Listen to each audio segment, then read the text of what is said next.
वो स्टेज पे चमक रहे हैं, दुनिया के सबसे बड़े म्यूजिक ग्रुप का हिस्सा हैं। लेकिन उन रोशनियों के पीछे एक माँ की दुआ है, एक पिता का भरोसा, एक बहन का साथ।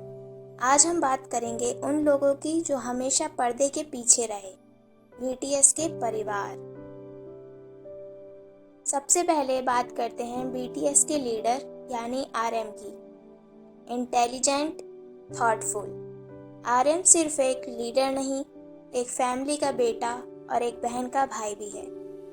उनके पिता ने उन्हें इंडिपेंडेंस दी। जब उन्होंने रैप परस्यू करना चाहा, माँ ने हमेशा उनके मेंटल हेल्थ और कंफर्ट का ध्यान रखा। आरएम ने एक बार कहा था, मेरे फादर ने मुझसे कहा, अगर कुछ करना है तो सबसे अच्छा करना। आरएम की छोटी बहन मीडिया से हमेशा दूर रहती हैं, क्योंकि नामचुन चाहते हैं कि उनका पर्सनल स्पेस बना रहे। अब बात करते हैं बीटीएस के वर्ल्ड वाइड हैंडसम यानी जिन की। बीटीएस के ओल्डेस्ट मेंबर, लेकिन सबसे प्यारा बेटा भी।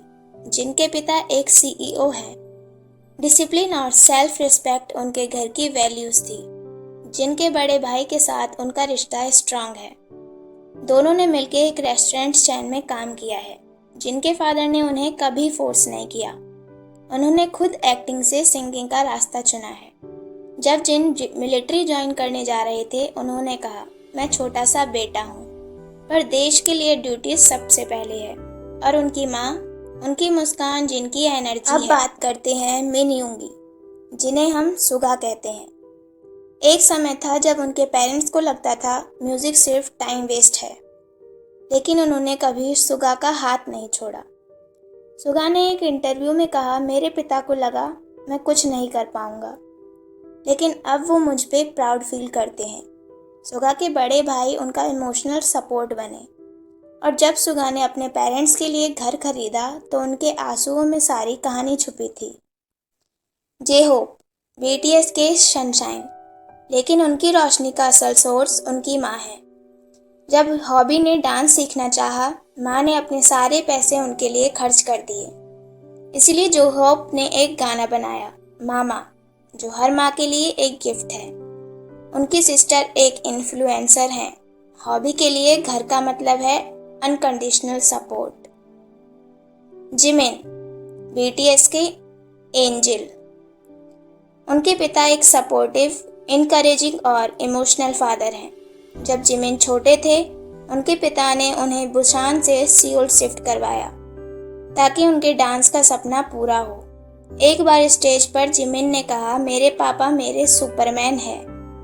उनकी माँ ने उनका कॉन्फिडेंस बनाए रखा, चाहे ऑडिशंस फेल हो या लोग क्रिटिसाइज करें। उनके यंगर ब्रदर से उनका रिश्ता डीप और प्राइवेट है।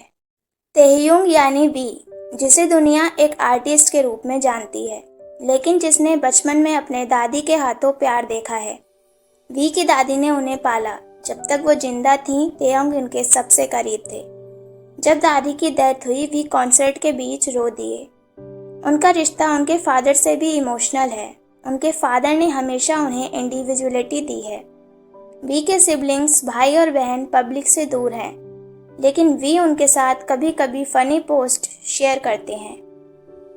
जेके, जंगकुक छोटी एज में ग्वांगजू से सियोल आए, लेकिन अकेले नहीं। उनके पिता ने उन्हें सपनों के लिए सब कुछ छोड़ा। जंगकुक का अपने भाई के साथ रिश्ता एक साइलेंट बॉन्ड है। दोनों आर्ट में क्रिएटिव हैं। उन्होंने एक बार कहा था, मेरे मॉम डैड ने मुझे कभी फोर्स नहीं किया, उन्होंने सिर्फ प्यार दिया। उनके ड्राइंग्स, टैटूज, हर एक में फैमिली का जिक्र छुपा है। बीटीएस दुनिया के लिए स्टार्स हैं, लेकिन हर स्टार के पीछे एक परिवार होता है, जिन्होंने कभी भी स्पॉटलाइट नहीं मांगी, बस दुआओं से अपने बच्चों को रोशन किया। आरएम के पिता, जिनका भाई, सुगा की माँ, हॉबी की मामा, जिमिन के पापा, वी की दादी, जेके के पिता। इनके बिना बीटीएस बीटीएस नहीं होता।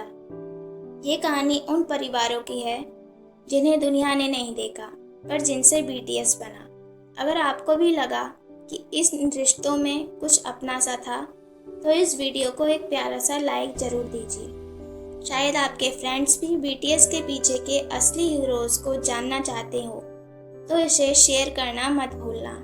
और अगर आप भी चाहते हो और ऐसी इमोशनल कहानियाँ जिनमें सच्चाई हो, प्यार हो और BTS जैसा इंस्पिरेशन हो तो चैनल को सब्सक्राइब जरूर करें। आपके लिए इस वीडियो का कौन सा पार्ट सबसे इमोशनल था, कमेंट्स में लिखना। मैं आपके हर कमेंट को दिल से पढ़ूंगी।